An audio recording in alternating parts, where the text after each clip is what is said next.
बिस्मिल्लाहिर्रहमानिर्रहीम। अस्सलामु अलैकुम वरहमतुल्लाहि वबरकातुहू। व्यूअर्स, रियल एनालिसिस लेक्चर 8 में आज हम एक बहुत इम्पोर्टेंट टॉपिक डिस्कस करेंगे, आर्किमीडियन प्रॉपर्टी। अच्छा, आर्किमीडियन प्रॉपर्टी ये बहुत ही अहम है इस लिहाज से भी कि जब हम सीक्वेंसेस की कन्वर्जेंस डिस्कस करते हैं तो उसमें आर्किमीडियन प्रॉपर्टी का इस्तेमाल होता है। आर्किमीडियन प्रॉपर्टी स्टेटमेंट इसकी देखते हैं। If x y belong to R, यानी एक्स और वाई रियल नंबर्स हैं और एक्स ग्रेटर देन जीरो है, यानी एक्स और वाई रियल नंबर्स हैं और एक्स जो है वो पॉजिटिव रियल नंबर है, then there is a positive integer n such that n x is greater than y. वो कह रहा है कोई भी आप रियल नंबर वाई लें और कोई भी पॉजिटिव रियल नंबर एक्स लें तो फिर एक इंटीजर जरूर मिल जाएगा जो ये कंडीशन सेटिस्फाई करेगा, n x greater than y. पहले आपको स्टेटमेंट फिर समझ लें। आप कोई भी रियल नंबर एक्स लें आर का जो कि पॉजिटिव हो, और कोई भी रियल नंबर वाई लें, इनके करस्पॉन्डिंग आपको एक नेचुरल नंबर मिल जाएगा, पॉजिटिव इंटीजर भी नेचुरल नंबर मिल जाएगा जो ये कंडीशन सेटिस्फाई करेगा। यानी पॉजिटिव इंटीजर को जब आप पॉजिटिव रियल नंबर से मल्टीप्लाई कराएं तो वो प्रोडक्ट जो है वो दूसरे रियल नंबर वाई से बड़ी हो। ये काम हर नंबर्स के लिए होगा जो ये कंडीशन सेटिस्फाई कर रहे होंगे, यानी एक्स पॉजिटिव रियल नंबर और वाई एनी रियल नंबर, तो उसके लिए आपको एक पॉजिटिव इंटीजर जरूर मिल जाएगा। प्रूफ के लिए हम देखते हैं, ये चाहिए भी देख लें कि 2016-2006 में एमएससी मैथ में आया हुआ है, और भी एग्जाम्स में आया होगा। जो मुझे रेफरेंसेस मिल गए हैं वो लगा दिए यहाँ पे। प्रूफ देखते हैं इसका। हम ना, हमारा तल्लक जो है वो एन एक्स की फॉर्म से है, जिसमें एन जो है वो नेचुरल नंबर है और एक्स पॉजिटिव नंबर है, पॉजिटिव रियल नंबर है। हमने ये किया कि let A be the set of all n x where n runs through the positive integers, that is, यानी हमने इस फॉर्म के जो नंबर्स हैं उनका एक सेट ले लिया। इस फॉर्म में क्या चीज़ है, कीप इन माइंड के एन नेचुरल नंबर है और एक्स पॉजिटिव रियल नंबर है। इस फॉर्म के जो इतने भी नंबर्स बनने थे हमने उनका सेट ए ले लिया।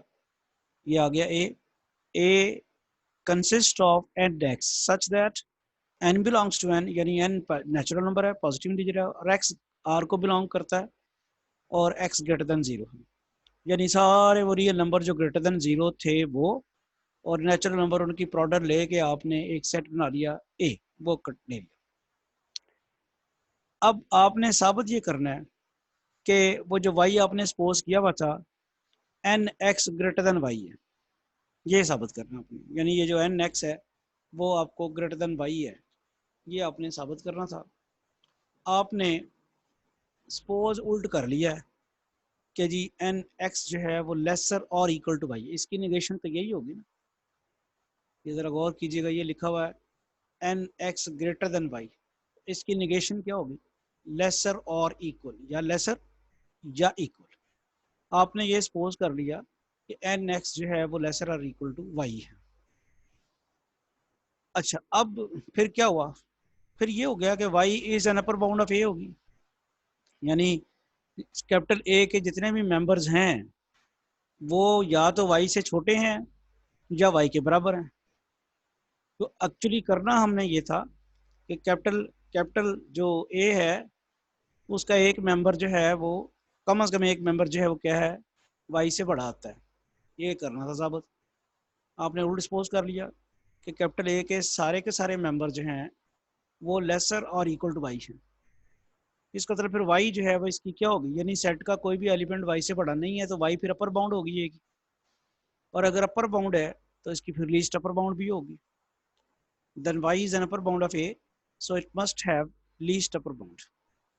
अब इसकी लीस्ट अपर बाउंड आप सपोज कर लेते हैं alpha is equal to supremum of A. अब एक्स चूंकि ग्रेटर देन जीरो है, ग्रेटर देन जीरो चीज को जब अल्फा से हम सब्ट्रैक्ट करेंगे तो वो चीज़, और अल्फा ये जो चीज़ आएगी वो छोटी हो जाएगी अल्फा से। ये ज़रा गौर कीजिएगा, मैंने एक्स ग्रेटर देन जीरो लिया नंबर, और उसको x से सब्ट्रैक्ट किया तो जारी बात है जो नया नंबर आएगा वो अल्फा से छोटा होगा, अल्फा से छोटा होगा। और फिर ये उसकी अपर बाउंड नहीं होगी ये की।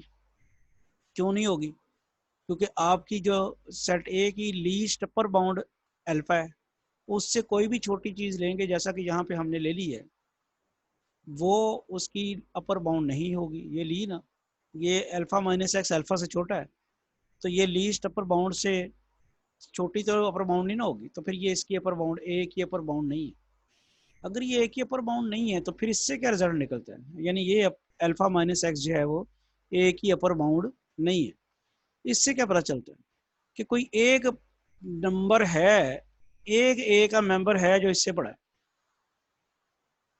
मैं रिपीट करता हूँ, अल्फा माइनस एक्स अगर ए की अपर बाउंड नहीं है तो फिर ए का कोई एक मेंबर जरूर है जो अल्फा माइनस एक्स से बड़ा है। वो हमने ले लिया m x for some positive integer M.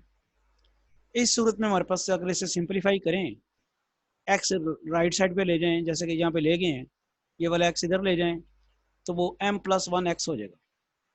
अब हो क्या गया, अब अल्फा लेसर देन आ गया इससे, ये जरा देखिएगा इस रिजल्ट से, ये जो रिजल्ट है इससे आपके पास keeping x right on the right hand side you get this result alpha lesser than m plus one x. अब ये जेन में रहे कि m पॉजिटिव इंटीजर था तो जारी बात है m प्लस वन भी पॉजिटिव इंटीजर होगा, और अगर m plus one positive integer है तो जब भी वो x से मल्टीप्लाई होगा तो ये वाला जो नंबर बनेगा m plus one into x वो a को बिलोंग करेगा, क्योंकि आपने a में सारे एलिमेंट्स ऐसे ही लिए हुए हैं, तो ये एलिमेंट जो है वो क्या हो गया, a को बिलोंग कर गया। अब अल्फा आपका क्या है, लीस्ट अपर बाउंड है, ठीक है। लीस्ट अपर बाउंड जो है यानी अपर बाउंड में से सबसे छोटी अपर बाउंड।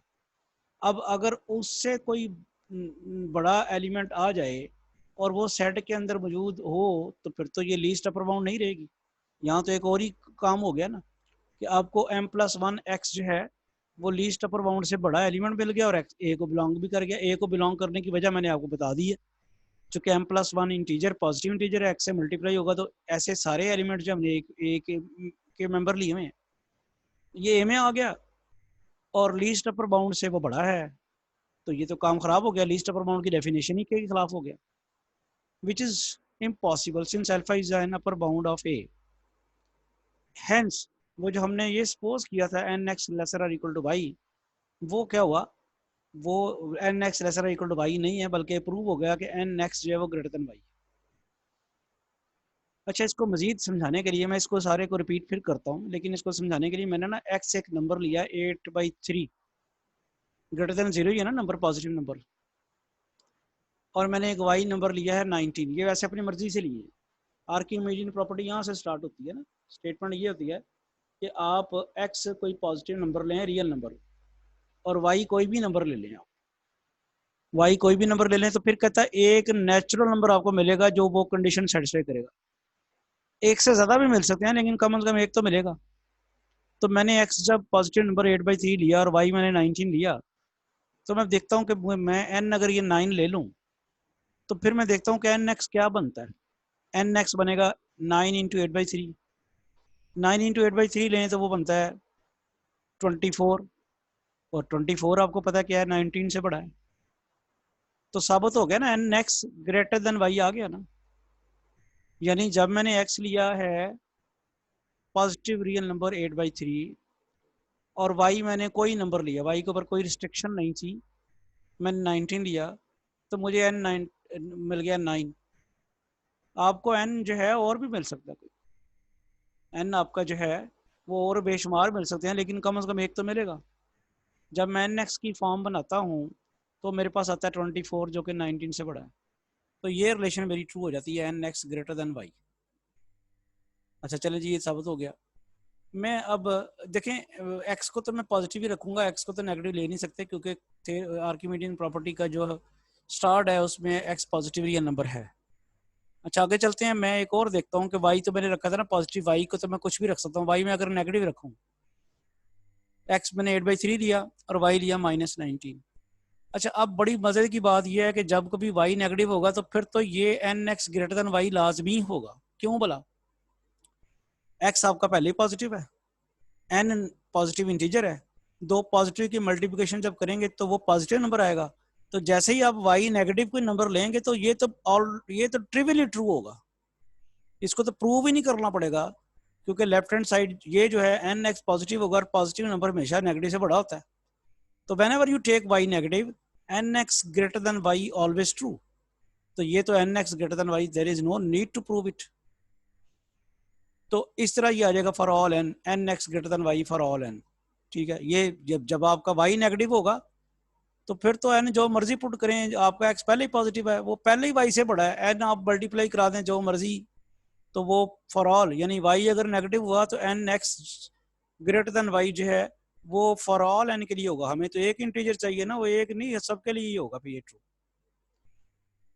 तो इसको जरा अब फिर अगर हम सम अप करना चाहें तो सम अप कैसे करेंगे, वो मैं ज़रा आपको, आपके सामने थ्योरम तो सारा आ गया कि हम ये करते हैं। हम थ्योरम की स्टेटमेंट ये है कि अगर आपके पास कोई पॉजिटिव रियल नंबर x है और आप y कोई भी रियल नंबर है, तो आपको कम से कम एक नेचुरल नंबर इस तरह मिल जाता है कि n x greater than y आए।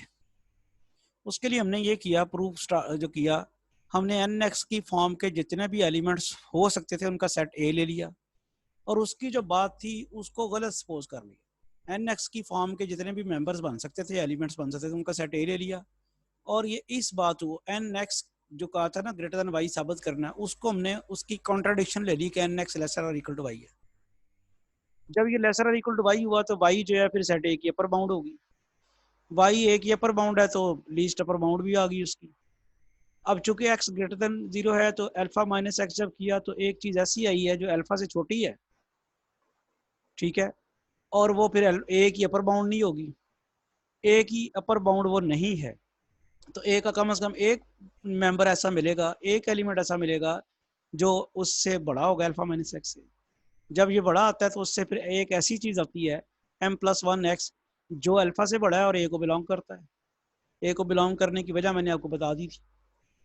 तो ये कंट्राडिक्शन होगी कि लीस्ट अपर बाउंड से बड़ा नंबर कभी भी सेट का मेंबर नहीं हो सकता। सेट की जो लीस्ट अपर बाउंड है उससे बड़ा नंबर कोई भी सेट को बिलोंग नहीं कर सकता। तो फिर इस बात की कंट्राडिक्शन होगी जो हमने ये सपोज किया था n x is or equal to y, ये नहीं है, n x greater than y ही है।